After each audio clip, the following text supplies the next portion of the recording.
buenas tardes, doctor y compañeros. A continuación vamos a presentar el primer tema de la unidad 5 que corresponde a trastornos hipertensivos. En cuanto a los integrantes, está conformado por Selena Álvarez, mi persona María Emilia Bamonde y Carolina Gómez. Iniciamos hablando un poco acerca de los factores de riesgo, incidencia, fisiopatología, para luego dar comienzo a en sí los trastornos y su tratamiento. Entonces, los factores de riesgo e incidencia. Nos dice Williams que en las mujeres jóvenes y nulíparas es mucho más frecuente que desarrollen preeclampsia, mientras que las mujeres mayores tienen mucho más riesgo de desarrollar hipertensión crónica con preeclampsia sobreañadida. La incidencia está muy influenciada por la raza y el origen étnico, es decir, por la predisposición genética. Es por ello que las mujeres negras se menciona que tienen por lo general un alelo del gen 1597 alfa C, que predispone aún más a la preeclampsia. Y un dato muy curioso que también nos menciona Williams es que aunque el hecho de fumar durante el embarazo cause varios resultados adversos, es bastante irónico que no conlleva un riesgo para padecer hipertensión durante el embarazo.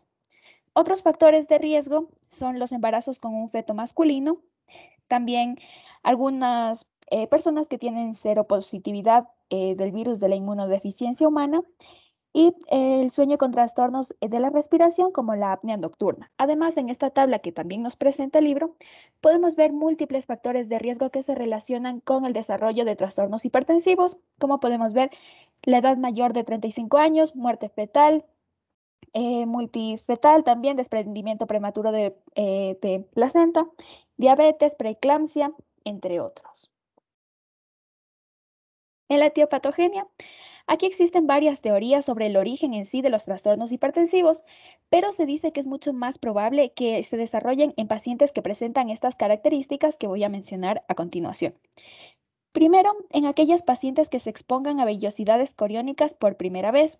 Segundo, en pacientes expuestas a una superabundancia de vellosidades coriónicas, como es en el caso del embarazo gemelar o la mole hidatiforme. También en pacientes que tienen afecciones preexistentes asociadas como inflamación, además de diabetes, obesidad, enfermedades cardiovasculares o renales, trastornos inmunológicos o deficiencias hereditarias. Y también en aquellas que están genéticamente predispuestas a la hipertensión. Sin embargo, un feto no se debe considerar como un requisito para que una persona desarrolle preeclampsia. También nos habla acerca de la exposición fenotípica del síndrome de preeclampsia, que varía ampliamente su expresión, pero existen en sí dos subtipos principales en los que se diferencia. Y aquí está la etapa 1 y la etapa 2.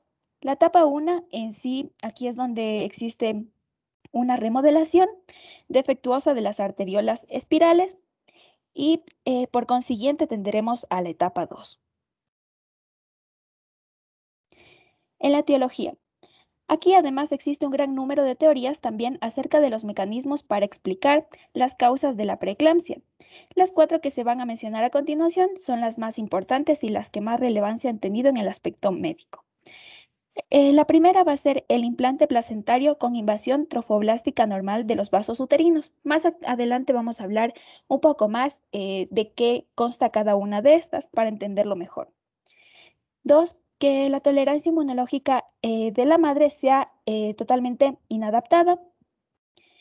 Una mala adaptación también materna a los cambios cardiovasculares o inflamatorios, que en el embarazo son normales, y factores genéticos, que aquí se incluye genes heredados que predisponen, es decir, todas aquellas influencias genéticas. Iniciamos con la invasión trofoblástica normal.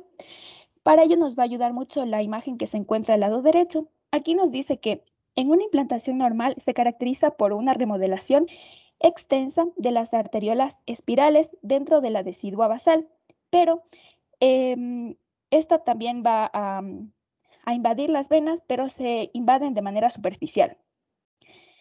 Además, en algunos casos, como es en el caso de la preeclampsia, esta invasión es incompleta y los vasos deciduales se revisten con trofoblastos endovasculares pero no los vasos miometriales. Y es así como estas arteriolas miometriales, que son mucho más profundas, no pierden por completo su revestimiento y con ello su diámetro externo es solo la mitad en comparación a los vasos correspondientes, puesto que esta invasión de los trofoblastos va a ayudar a aumentar el diámetro del vaso.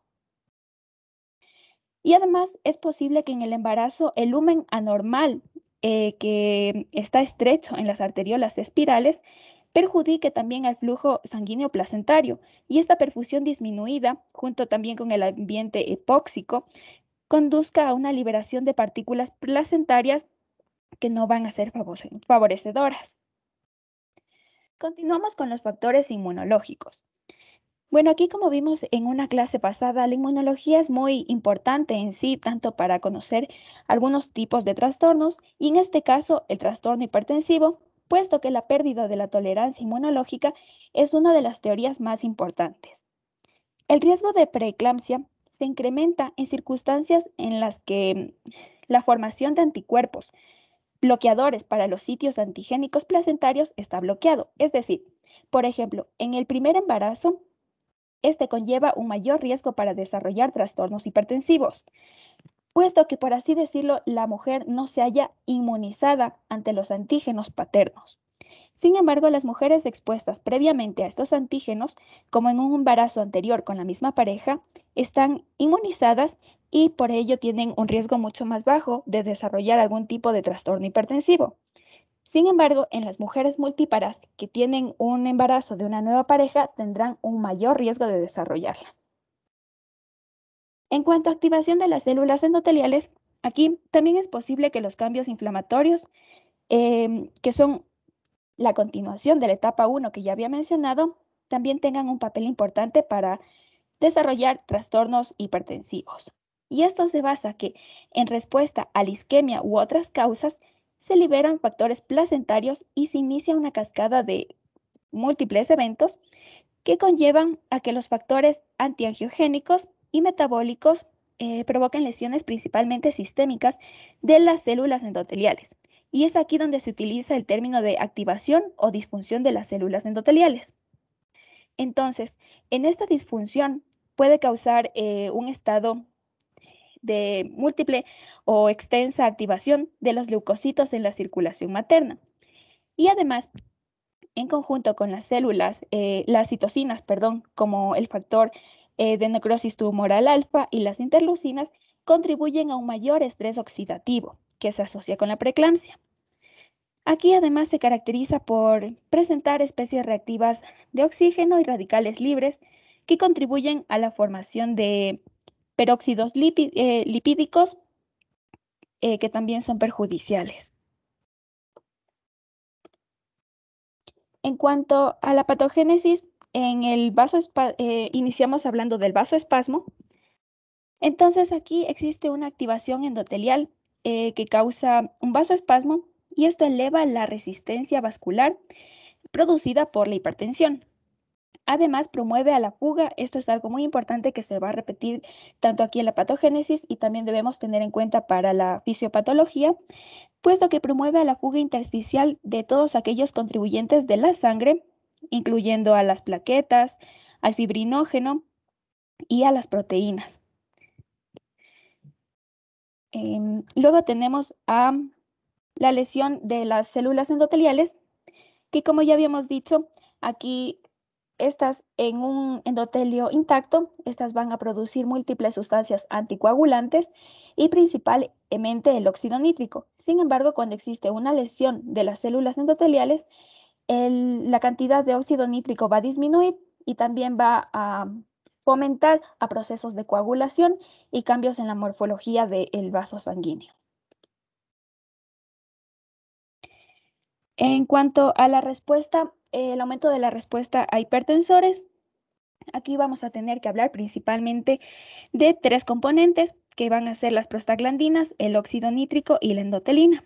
Pero esto en sí, en pacientes con preeclampsia temprana, estas van a tener una mayor reactividad a lo que es la norepinefrina y la angiotensina 2. También van a hallarse un poco más sensibles ante la angiotensina 2. Y todo esto se va a desarrollar por lo que vamos a ver a continuación, que va a ser el mecanismo de las prostaglandinas, el óxido nítrico y las endotelinas. Entonces, en las prostaglandinas son muy importantes para este síndrome y la producción de la prostaciclina endotelial, por ejemplo, es menor en la preeclampsia. Y esto, que está mediado por la fosfolipasa A2, al mismo tiempo se aumenta la secreción de tromboxano A2 por parte de las plaquetas y a la vez la promoción de la prostaciclina tromboxano A2 y va a disminuir así Como resultado de toda esta cascada, va a producir que haya una mayor sensibilidad a la angiotensina 2. Por parte, en el óxido nítrico, como sabemos, es un potente vasodilatador. Quizás es el compuesto más importante para mantener la vasodilatación en presencia de una presión baja y es característico en la perfusión placentaria. Pero, sin embargo, este va a encontrarse igual disminuido y va a causar un aumento de la presión arterial media y disminución de la frecuencia cardíaca. Por último, en las endotelinas, principalmente la endotelina 1, estos valores van a estar aumentados normalmente en cualquier paciente embarazada. Sin embargo, en pacientes preeclámpticas, la endotelina 1 va a estar aún más aumentada.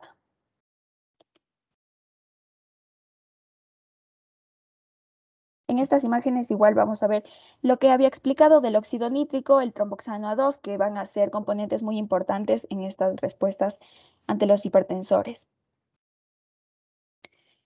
En cuanto a la fisiopatología, lo vamos a dividir por sistemas, viendo cómo actúa y lo que puede causar.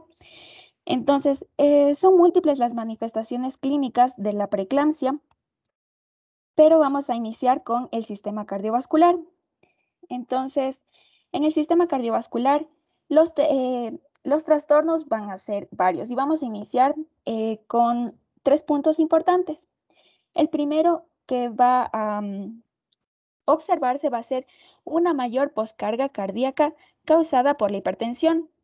En segundo lugar, vamos a observar una precarga cardíaca que puede tanto reducir como aumentar. Va a reducir, ya sea por la expansión, va a reducir, sí, por la expansión del volumen y, como habíamos dicho, también por la fuga del líquido por parte de los vasos sanguíneos y también puede aumentar esta por parte de la administración de soluciones cristaloides cuando se administra de forma inadecuada. Y 3, la activación endotelial conduce a la extravasación del líquido, como ya había dicho, al espacio extracelular, y esto es muy importante porque puede incluso dirigirse hacia los pulmones. En los cambios hemodinámicos y función cardíaca, aquí tenemos que en el inicio de la preeclampsia, el gasto cardíaco disminuye, y esto se debe porque en parte existe una mayor resistencia periférica. Al evaluar la función cardíaca a esta condición hipertensiva, aquí van a existir dos consideraciones. Va a ser la función miocárdica y clínicamente la más relevante, que es la función ventricular. En la función miocárdica existen aproximadamente una disfunción diastólica entre el 40 al 45% en pacientes con preeclampsia. Esta disfunción de los ventrículos significa que estos no se relajan de manera adecuada y no se puede llenar adecuadamente la cámara de los ventrículos. Esta disfunción diastólica es causada por la remodelación ventricular, que es considerada como una respuesta para mantener la contractilidad a pesar de la mayor poscarga que se presenta en la preeclampsia. Y es muy importante tener en cuenta que cuando existe condiciones subyacentes, por ejemplo, hipertrofia ventricular concéntrica, con hipertensión crónica, esta puede causar edema pulmonar cardiogénico. En cuanto a la función ventricular, la función cardíaca en la mayoría de pacientes es apropiada y no se presenta ninguna manifestación, pero en algunos de los casos, los niveles de troponina sí suelen estar elevados y asimismo algunos otros marcadores como el péptido natriurético. Además, normalmente en las embarazadas, también como en aquellas que tienen preeclampsia, puede haber una función ventricular normal o inclusive algunas veces puede considerarse hiperdinámica y por tanto ambas pacientes, por así decirlo, tienen un gasto cardíaco normal, apropiado. pero las presiones de llenado dependen del volumen de fluidos intravenosos. Y es aquí lo que mencionaba anteriormente, que cuando existe una hidratación agresiva, administración de soluciones cristaloides de manera agresiva, puede dar como resultado una función ventricular hiperdinámica. Y esta se va a acompañar de presiones capilares pulmonares elevadas y va a desarrollar edema pulmonar. Ya. Hablando en cuanto al volumen de sangre, nos decía que una característica que se puede encontrar en mujeres con eclampsia es la hemoconcentración. Y esta, sobre todo porque normalmente existe una expansión de volumen esperada en el embarazo.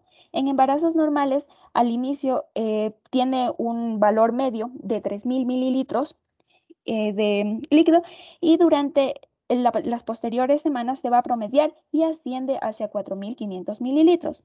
Sin embargo, en personas con eclampsia se va a perder mucho este exceso de que sería de 1.500 mililitros y esto va a conducir a una hemoconcentración. Como resultado también, además de la fuga de plasma y del vasoespasmo generalizado.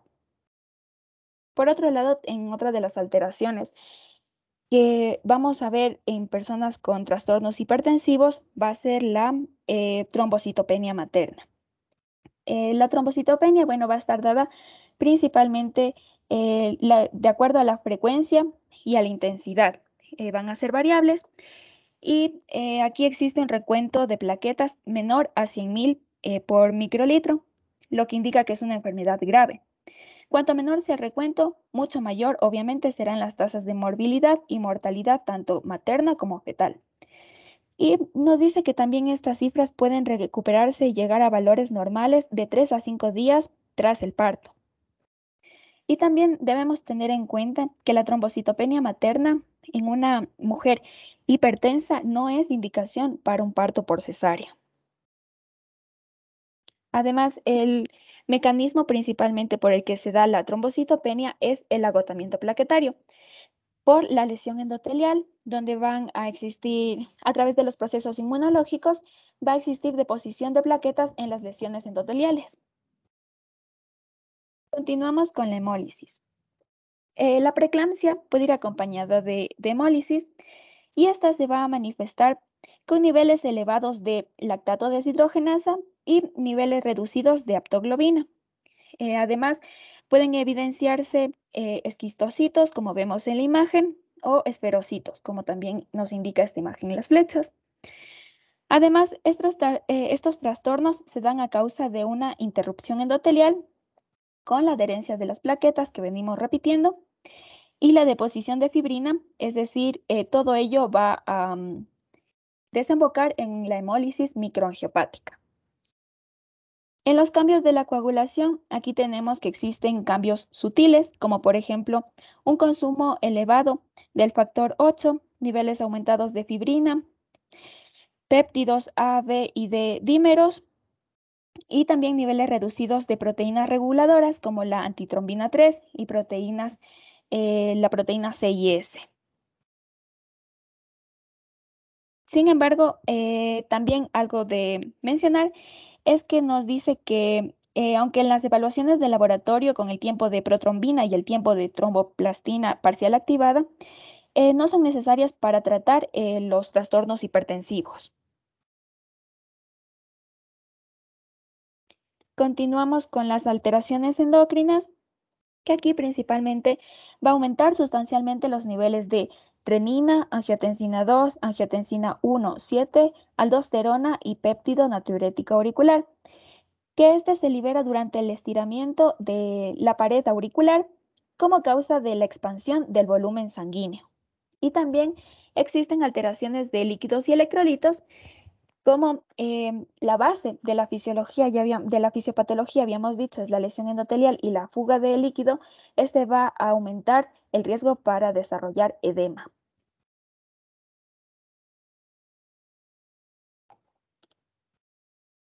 Ya. En cuanto a la fisiopatología que encontraremos en el riñón, aquí se producen varios cambios, tanto a nivel de la anatomía como de la fisiología.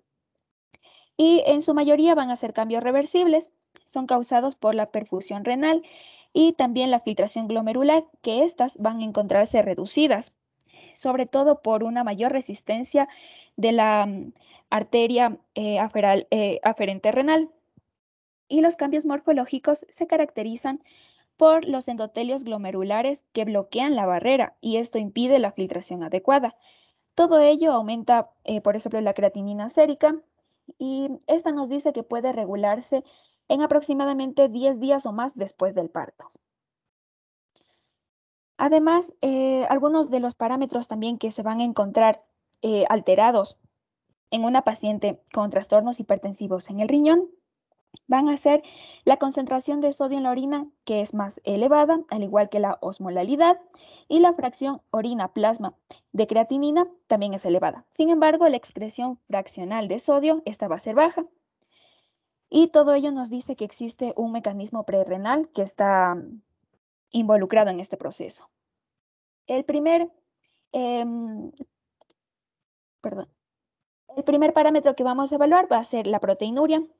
En esta nos dice que es la detección de proteína dentro de 24 horas mayor a 300 miligramos o también que puede ser de valores de 30 miligramos por decilitro en muestras aleatorias. Sin embargo, nos dice que la proteinuria es un hallazgo que se encuentra tardíamente. Incluso puede reportarse en pacientes que ya hayan dado a luz o que hayan tenido ya una convulsión eclámptica y ahí recién notar la proteinuria.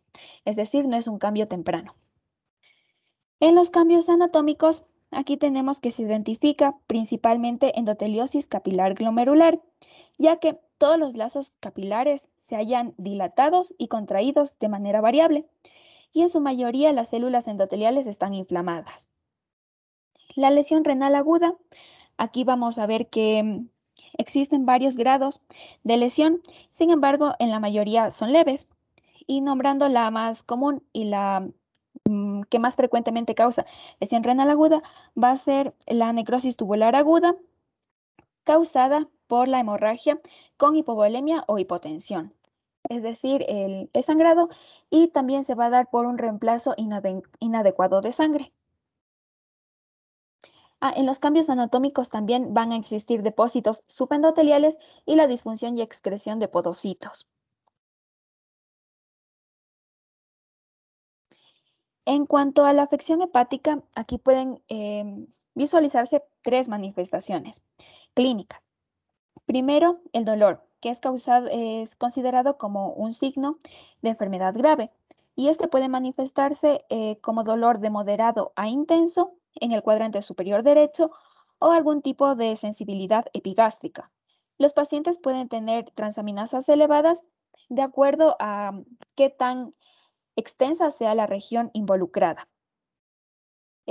Como segundo, tenemos la elevación de los niveles séricos de AST y ALT, que son marcadores para la preeclampsia en un estado grave. Sin embargo, estos valores muy pocas veces superan las 500 unidades por litro. Y en tercero, tenemos que el infarto hemorrágico puede extenderse hasta inclusive formar hematoma hepático o un hematoma subcapsular que se puede romper. Sin embargo, el tratamiento va a ser únicamente la observación, a menos que el sangrado sea continuo y requiere intervención quirúrgica o embolización del área donde se encuentra. También nos nombraba que el hígado graso agudo en el embarazo también se puede confundir con la preeclampsia. Sin embargo, lo que caracteriza al hígado graso es la disfunción hepática significativa. Nos decía también que el infarto periportal es la manifestación, la manifestación también que se presenta con mucha frecuencia en el hígado. Sin embargo, a pesar de ser la más común, no es tan propio verla en las pacientes con preeclampsia. Continuamos con la fisiopatología en el cerebro. Aquí entonces nos dice que los signos y síntomas más comunes que referirán las pacientes con estos estados hipertensivos van a ser la cefalea y los síntomas visuales como los escotomas. Pero vamos a hablar un poco antes de las lesiones neuroanatómicas que se encuentran en en pacientes sobre todo con estadios más graves. Entonces, aquí nos dice que la patología cerebral en sí ha presentado alrededor de 1/3 de los casos fatales en mujeres con trastornos hipertensivos, pero existe también un porcentaje de alrededor del 60% de estas pacientes que han presentado hemorragia, pero de este 60% no todas han sido casos fatales, sino que solo el 50% de ellas han fallecido. Además, existen múltiples lesiones vasculares microscópicas clásicas, como las hemorragias perivasculares, además de otras lesiones como el edema subcortical y en otras múltiples áreas no hemorrágicas de ablandamiento en todo el cerebro. También hemorragias petequiales, corticales y subcorticales. En la fisiopatología cerebrovascular, dice que esto explican las anomalías cerebrales principalmente por la disfunción de las células endoteliales caracterizadas por el síndrome de eclampsia. Y primero, en la hipertensión aguda y grave existe una regulación excesiva por parte cerebrovascular que conlleva a su vasoespasmo o vasoconstricción continuo, y con ello el flujo sanguíneo cerebral disminuye y puede producir isquemia, edema tóxico y finalmente el infarto del tejido, que este es el mecanismo mucho más acertado. Otras de las teorías que se incluyen dentro de la fisiopatología cerebrovascular va a ser la elevación repentina de la presión arterial, que muestra picos de presión arterial, y esto es lo que va a conducir nuevamente a regiones de vasodilatación y vasoconstricción forzadas y provoca un aumento de la presión hidrostática, la perfusión y la extravasación de plasma, lo que puede conducir al edema vasogénico. En las manifestaciones clínicas, como ya había mencionado, las más comunes van a ser cefaleas y escotomas. Las cefaleas van a referirse en aproximadamente el 75% de las pacientes con trastornos hipertensivos y los escotomas del 20 al 30% de las pacientes. Sin embargo, estos escotomas, bueno, los trastornos visuales van a dividirse, como ya voy a mencionar a continuación, que pueden dividirse en la ceguera occipital o también conocida como amaurosis y la ceguera causada por lesiones en la retina, que se puede deber a un desprendimiento de la misma o a un infarto de la retina. También dice que la ceguera podría darse incluso entre una semana y un mes tras el parto. Otras de las manifestaciones clínicas van a ser las convulsiones, que estas son diagnósticas de la eclampsia y se va a dar por los neurotransmisores excitadores, principalmente el glutamato, una excesiva liberación de estos. Y también incluso podría llegar a darse el caso del edema cerebral generalizado, donde el estado de la paciente va a fluctuar desde la confusión hasta el coma. En la perfusión uteroplacentaria, aquí la evidencia dice que la circulación uteroplacentaria comprometida se encuentra solo en pocas mujeres con preeclampsia, no en todas, y esta se desarrolla con mayor frecuencia en el tercer trimestre. Y en 1/3 de las grávidas con enfermedad grave va a tener una velocimetría normal de la arteria uterina. Por último, hablando un poco del síndrome de HELP, este dice que no cuenta con una definición universal o estandarizada para que todos podamos contar con la misma definición. Sin embargo, solo se nombran las complicaciones más frecuentes que va a tener este síndrome. Este va a ser una, eh, la presencia de uno o más de estas características.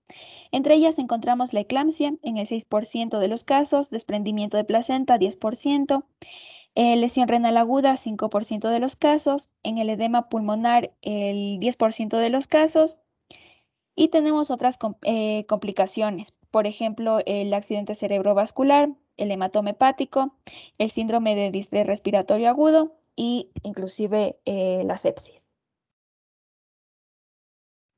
Muy buenas tardes, continuando con la exposición, ahora vamos a hablar acerca de la prevención de estos trastornos hipertensivos gestacionales. Si bien no se dispone aún de una prevención farmacológica efectiva, pues se ha desarrollado estrategias preventivas en cuanto a tomar en cuenta diferentes aspectos, entre ellos los factores de riesgo que predisponen al desarrollo de preeclampsia o hipertensión gestacional.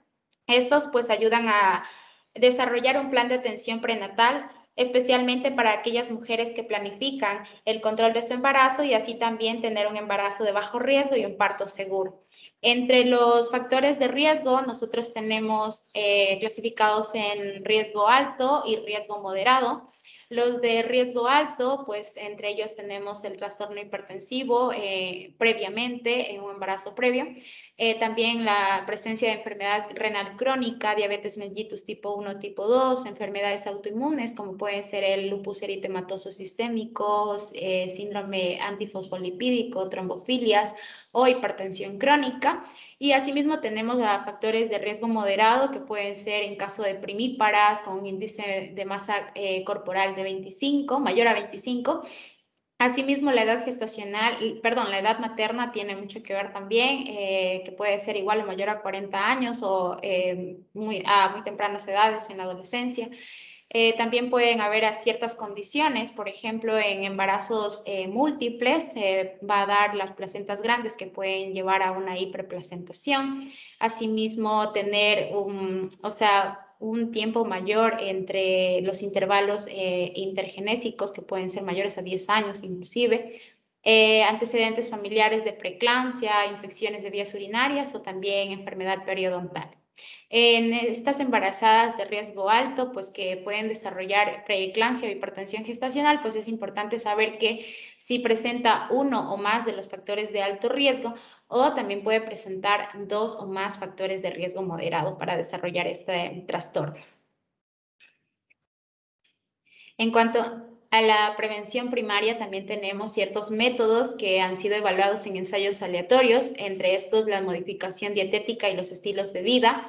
Bueno, nos había mencionado que existía la manipulación de la ingesta de sodio en la dieta, pero bueno, esta reducción pues no tuvo como que una eficacia sobre disminuir el riesgo de este trastorno. Asimismo, el ejercicio, la actividad física como el estiramiento, caso contrario, bueno, fue que sí tuvo eficacia. En cuanto al suplemento de medicamentos, pues habíamos mencionado que es el uso de calcio y también del ácido acetil salicílico a partir de las 12 semanas del embarazo hasta el parto. Bueno, en el caso del calcio, pues se vio que no disminuye la incidencia de preeclampsia, sobre todo en mujeres sanas, pero al suplementar calcio mayor a 1 gramo, sí disminuyó de manera significativa el riesgo de desarrollo de preeclampsia, sobre todo en personas con baja ingesta de calcio, por debajo de los 900 miligramos diarios. Y bueno, se recomendaba entonces administrar 1.5 gramos diarios divididos en 3 tomas después de las comidas. Y el ácido acetil salicílico, por su parte, pues reduce el riesgo de muerte perinatal y preeclampsia en mujeres con factores de riesgo. Y se veía pues que también durante el tercer trimestre disminuía significativamente el desarrollo de hipertensión gestacional, preeclampsia, sobre todo en mujeres con alto riesgo. Y también si se administraba de manera temprana, antes de las 16 semanas en el embarazo, pues era un método eficiente para reducir la incidencia de preeclampsia y también la restricción del crecimiento intrauterino. Entonces se recomienda administrar 75 a 100 miligramos en todos los días, como dije, a partir de las 12 semanas de embarazo hasta el parto en ambos.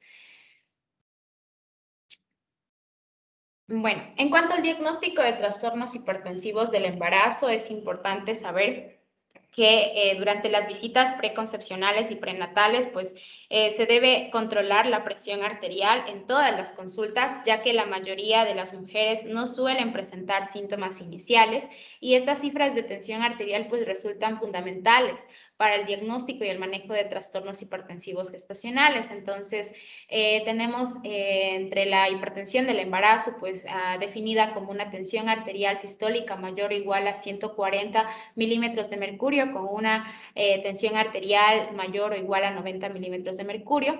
La hipertensión severa, por su parte definida como una tensión arterial sistólica mayor o igual a 160 milímetros de mercurio y o una tensión arterial diastólica mayor o igual a 110 milímetros de mercurio. Y también tenemos la hipertensión aislada o también conocida como bata blanca, puesto que en casa los valores de la tensión arterial pues tienden a disminuir, caso contrario en el consultorio, ¿no? Entonces en la casa se manifestaban con tensiones arteriales sistólicas menores de 135 milímetros de mercurio y una presión diastólica menor a 85, pero en el consultorio que presentaban tensiones arteriales mayores o iguales a 140 milímetros de mercurio y una tensión arterial mayor o igual a 90 milímetros de mercurio. ¿Cómo nosotros podemos confirmar pues estas tensiones? Es midiendo 2 veces en el mismo brazo y con un intervalo de 15 minutos, la posición de nuestra paciente pues tiene que estar en reposo. Bien, también para determinar si existen o no el diagnóstico, ¿no?, de estos trastornos hipertensivos, pues tenemos que determinar cualitativamente o cuantitativamente la proteinuria. Entonces, nosotros hablamos de una proteinuria cuando tenemos un valor mayor o igual a 300 miligramos en orina de 24 horas o la relación proteinuria-creatinuria en muestra aislada mayor a 30 miligramos sobre milimoles, o también puede ser mayor o igual a 0.26 miligramos de proteinuria sobre miligramos de creatinuria. Asimismo, en la prueba cualitativa que tenemos el uso de la tirilla reactiva, pues esta es la prueba que nosotros usamos en primera instancia ante la sospecha de una preeclampsia. Si el resultado es mayor o igual a un positivo, es necesario realizar las pruebas confirmatorias, que en este caso serían las cuantitativas, como he mencionado, la determinación de proteinuria en 24 horas y la relación proteinuria-creatinuria. Bueno, en cuanto a los criterios de ingreso hospitalario, es importante que nosotros sepamos diferenciar algunos criterios de gravedad y afectación de órganos blancos en la preeclampsia. Como había mencionado, algo significativo es el control de la tensión arterial. Si la tensión arterial sistólica está mayor o igual a 160 milímetros de mercurio o presenta una tensión arterial diastólica mayor o igual a 110 milímetros de mercurio, pues se deben ver otros criterios. Entre ellos tenemos el recuento de plaquetas, la función hepática, la función renal, la integridad pulmonar y la integridad neurológica. Por parte del recuento de plaquetas, pues estas se encuentran disminuidas con una trombocitopenia menor a 100.000 por microlitro, y en la función hepática, en cambio, aquí las enzimas se encuentran elevadas, es posible al doble, y también algo característico es que presentan un dolor severo estos pacientes en el cuadrante superior derecho o a nivel también del epigastrio. Y estos no ceden con la medicación. En cuanto a la función renal, pues esta se manifiesta con una insuficiencia renal progresiva, en donde la creatinina sérica va a ser mayor a 1.1 miligramos por decilitro, y en cambio va a haber edema pulmonar. Asimismo, la integridad neurológica pues se ve afectada, tanto visual como neurológica, puesto que en la afectación visual se manifiesta con visión borrosa, diplopías, fotofobias, escotomas, y en la afectación neurológica pues puede haber cefalea persistente, alteraciones sensoriales, confusión, hiperreflexia tendinosa, entre otras.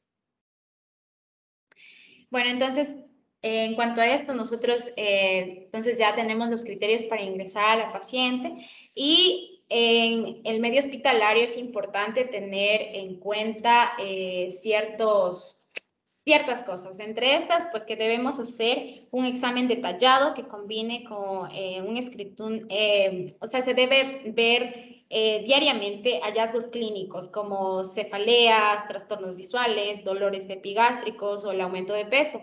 El aumento del peso, pues por ende se debe dar esta medición diariamente.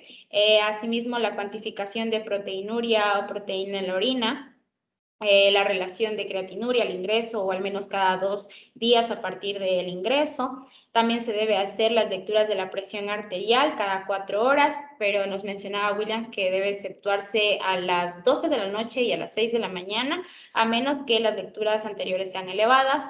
Asimismo, debe darse las mediciones de creatinina en el plasma o en el suero y niveles de transaminasas hepáticas y un hemograma que incluyen recuento de plaquetas.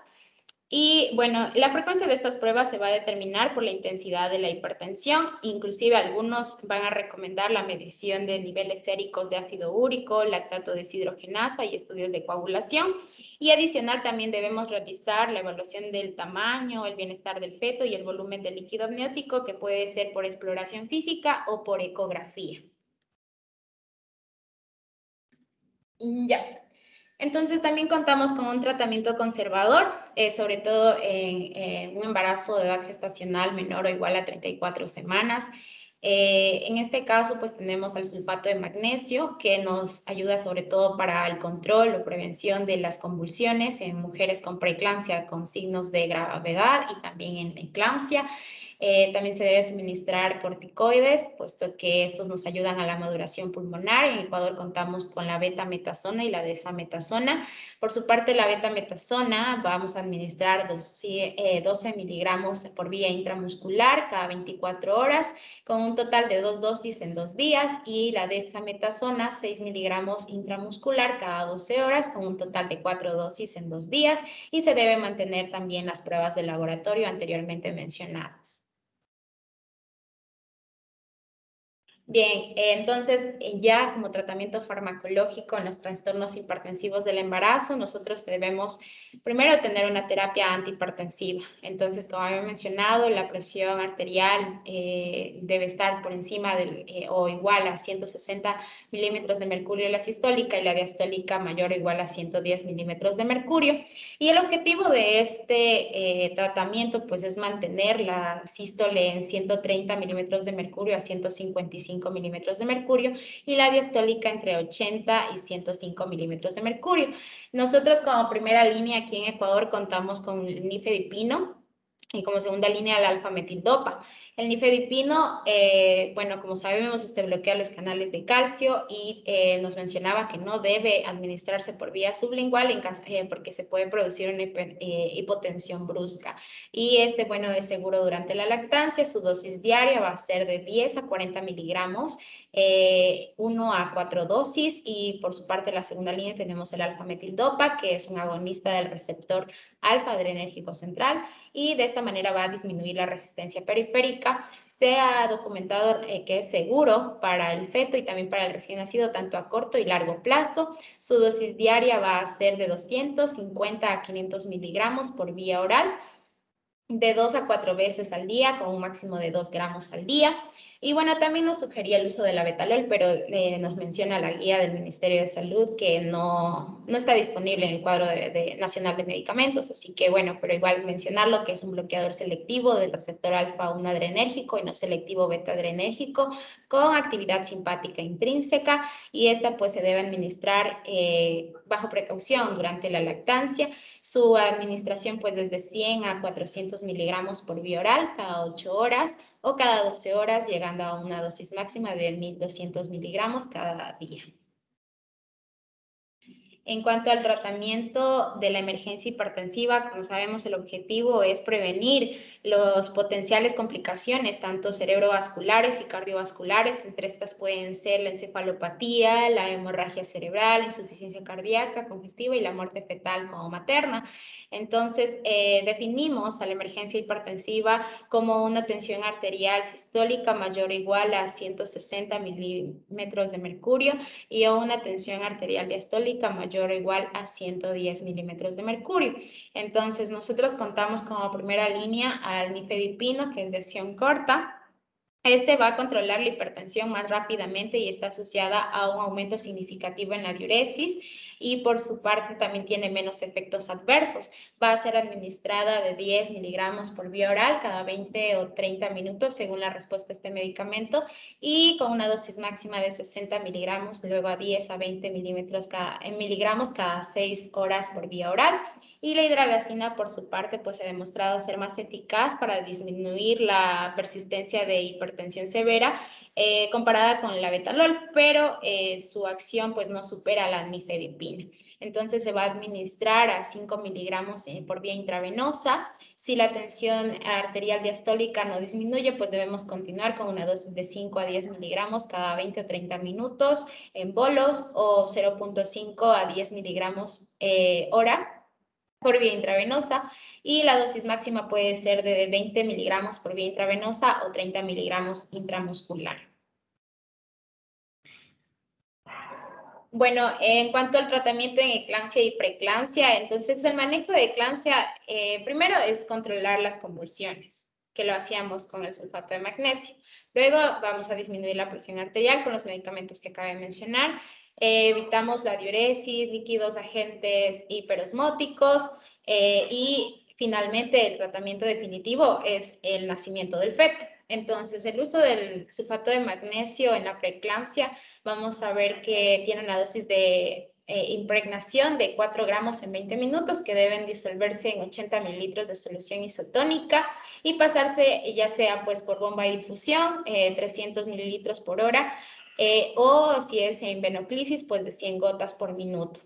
Y en el caso de la dosis mantenimiento, pues son de 1 gramo por hora, que se debe disolver en 450 mililitros de solución isotónica y pasar 50 mililitros en una bomba de difusión o 17 gotas por minuto en un equipo de venoclisis. En el caso de la eclampsia, pues aquí las dosis cambian. Asimismo, la impregnación, esta va a ser administración de 6 gramos en 20 minutos, nos decía que se debe disolver en 70 mililitros de solución isotónica. Vamos a pasar asimismo 300 mililitros en bomba de difusión y en equipo de venoclisis 100 gotas por minuto, ¿ya? Y en la de mantenimiento, pues son 2 gramos por hora, ¿ya? En cuanto al tratamiento preventivo de la eclampsia, pues el sulfato de magnesio, como habíamos mencionado, bueno, su mecanismo de acción es bloquear los receptores de N-metilaspartato y de esta manera lo que va a permitir es que se dé la vasodilatación de vasos cerebrales y de esta manera vamos a oponer al vasoespasmo arterial que es dependiente del calcio. Y de esta manera pues reducimos el barotrauma cerebral. Como efectos adversos pues tenemos tanto en la madre como en el feto. En la madre pues son más graves que en el feto. Nos decía que los más frecuentes pueden ser sudoración, calores, rubor facial, hipotensión, pero a dosis más elevadas podría causar inclusive un paro cardíaco, un paro respiratorio. Ya en el feto pues disminuye la variabilidad de la frecuencia cardíaca fetal a corto plazo sin relevancia clínica. Pero también tenemos como alternativas, tenemos el uso de la fenitoína de 15 a 20 miligramos por kilogramo peso, una dosis de impregnación de 50 miligramos por minuto, dosis de carga de 10 miligramos por kilogramo de peso, se administra por vía intravenosa. La dosis de mantenimiento debe ser de 100 miligramos por vía intravenosa cada 6 a 8 horas y de esta manera pues debemos hacer un control estricto de la diuresis por medio de la sonda vesical cada hora. Y bueno, en el tratamiento de las convulsiones recurrentes, si no tenemos pues resultado con el sulfato de magnesio, como habíamos mencionado en el inicio, pues se debe dar un bolo adicional de este sulfato de 2 gramos en 20 minutos y un incremento de la infusión de mantenimiento de 2 a 3 gramos por hora y debemos monitorear la clínica frecuentemente. Y como, bueno, también nos mencionaba que si existe una intoxicación de sulfato de magnesio, pues debemos usar el gluconato de calcio, una ampolla de 1 gramo intravenoso al 10% en infusión lenta con una duración de 3 a 10 minutos. También en caso de necesitar oxigenoterapia, pues se debe administrar 4 litros por minuto por catéter nasal o 10 litros por minuto por mascarilla y en caso de ser necesario inclusive llegar a la intubación endotraqueal y asistencia respiratoria mecánica. Como otros medicamentos tenemos al diazepam y al midazolam. El diazepam nos decía que debe administrarse por vía intravenosa y debe administrarse 5 a 10 miligramos de 5 a 10 minutos con una velocidad menor a 5 miligramos por minuto y la dosis máxima de 30 miligramos. El midazolam, por su parte, igual de administración intravenosa de 1 a 2 miligramos en un bolo a una velocidad de 2 miligramos por minuto. Y se debe dar bolos adicionales cada 5 minutos hasta que las convulsiones cedan, llegando a una dosis máxima de 7.5 miligramos. Ya. En cuanto al tratamiento, determinación del embarazo en pacientes con trastornos hipertensivos, vemos que debemos primero analizar si existen signos o no de gravedad en la preeclampsia. Entonces, en caso de no existir estos signos de gravedad, pues se sugiere un manejo expectante con la terminación del embarazo a partir de las 37 semanas, pero en caso contrario, pues nosotros debemos hacer el tratamiento definitivo, que sería el parto, para de esta manera nosotros prevenir el desarrollo de complicaciones maternas o fetales por progresión de la enfermedad. El momento del parto vamos a ver lo que se basa en la edad gestacional, en la gravedad de la preeclampsia y en las condiciones de la madre y el feto. ¿Ya? Se debe procurar en lo máximo que sea un parto vaginal y se debe considerar, bueno, esto a menos de que exista una contraindicación obstétrica o fetal. Si el parto vaginal está previsto y el cuello uterino es desfavorable, pues nosotros debemos utilizar una maduración cervical para aumentar la probabilidad de un parto vaginal exitoso. Y también la anestesia general es una opción apropiada para mujeres que toman sobre todo ácido acetilsalicílico en ausencia de coagulopatías y un contagio de plaquetas adecuado. También nos mencionaba que debemos mantener el tratamiento antihipertensivo. Sobre todo debe mantenerse en el embarazo y en el parto para mantener una tensión arterial sistólica entre 130 milímetros de mercurio a 155 y la presión diastólica entre 80 a 105 milímetros de mercurio, pero sobre todo tenemos que ver también las características clínicas de cada paciente. Ya.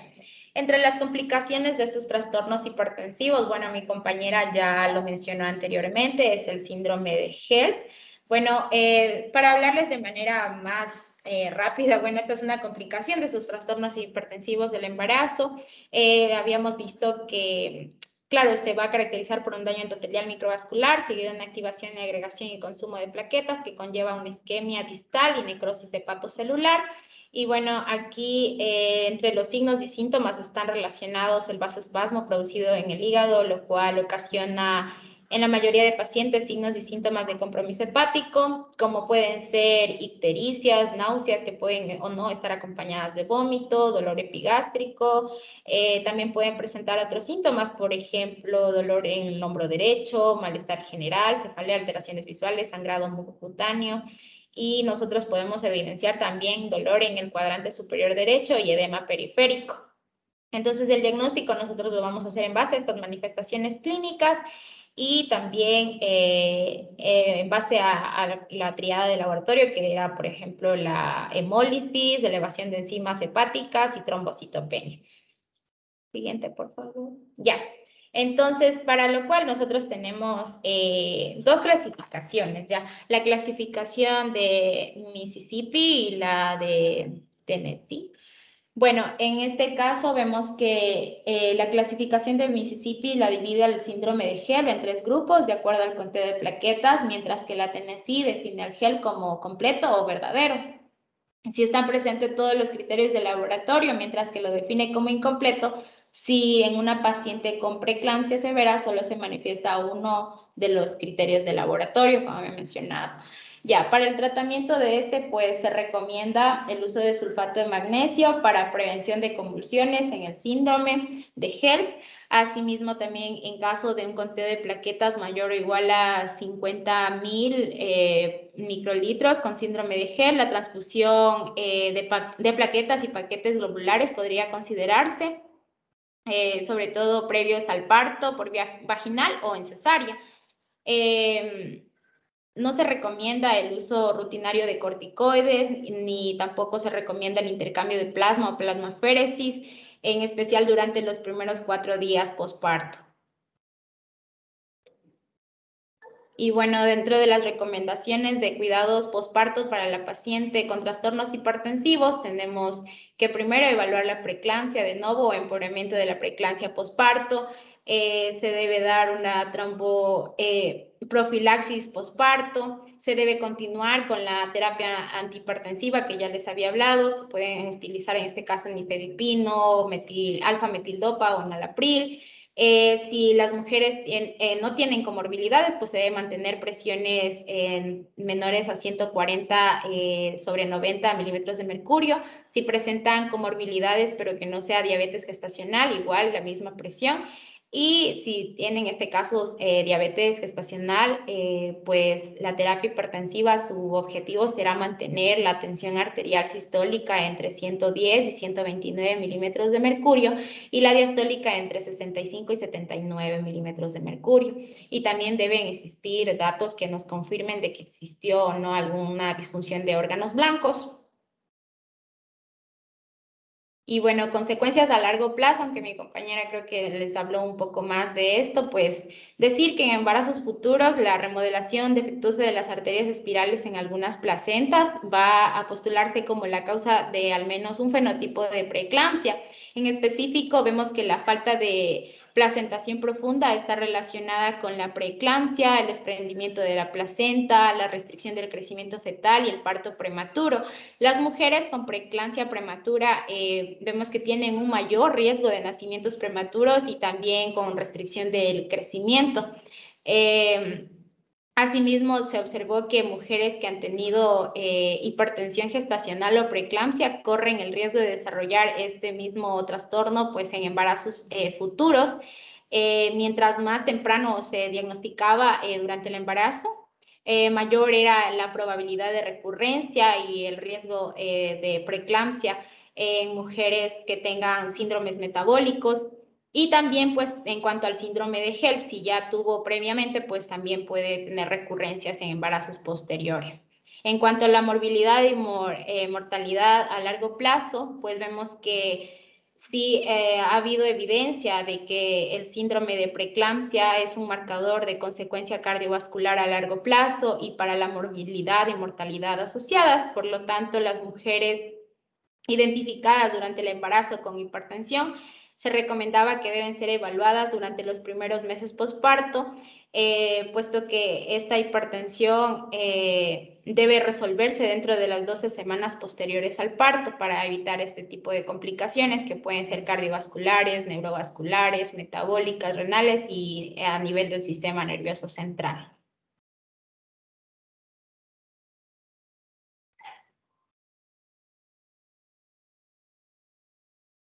Bueno, vamos a quedarnos ahí.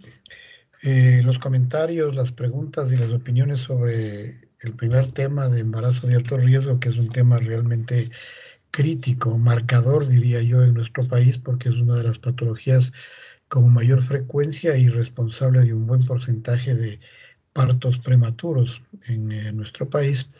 Pues obviamente las vamos a hacer el día miércoles porque yo estoy ya sobre el tiempo, tengo clases con la carrera de obstetricia en unos minutos. Así que por el momento nos vamos a despedir y les espero el día miércoles a las 4 de la tarde para empezar con los comentarios sobre esta primera parte y seguir con el resto del tema.